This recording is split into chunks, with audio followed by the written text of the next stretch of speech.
I feel like I'm at an auction as I see participants logging in. We're up to 300 now, 299. Someone left, 300.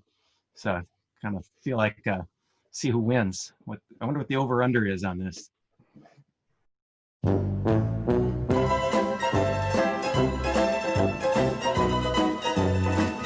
Women's academic production is being dramatically negatively affected by the virus, showing once again the existence of gender disparity. We need an institutional response to this condition. What's your reaction there? Well, I think there's a lot packed into that. Let's take the first phrase. Women's academic production is being dramatically negatively affected by the virus. That's true. I can also replace women's with men's, and it's also true. The reason students come to our campus is to have face-to-face instruction and have a on-campus experience. They could do the University of Phoenix if they just wanted an education and do it online. I smile a lot, and so it's hard for people to see my smile with my mask on. And I think that's an important part of helping people relax and interact with them. So I'm looking at the face shield.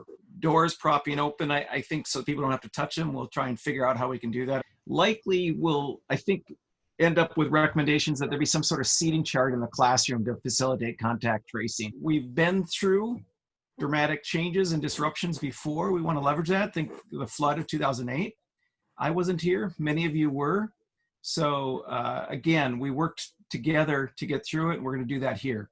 But also keep in mind that TAs have a unionized contract that we have to accommodate. So that we can't be as accommodating as we would otherwise be due to their contract. So this person wrote that I have experienced the pause/rupture as a transformative moment. It's shown me that as a woman of color, I have tremendous anxiety entering classrooms that I hadn't realized was so present.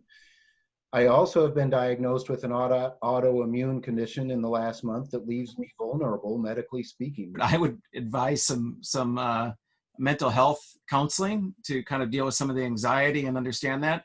I'd also encourage you to think about trying to manage that, because you're, as an underrepresented minority, a woman of color, you have a tremendous impact to students if you can overcome some of that anxiety and fear to, as you already know, and the pressure you already feel, as a role model for students, both of color and not of color. We have less money than we did last year, not more. So we can't pay people for the extra effort.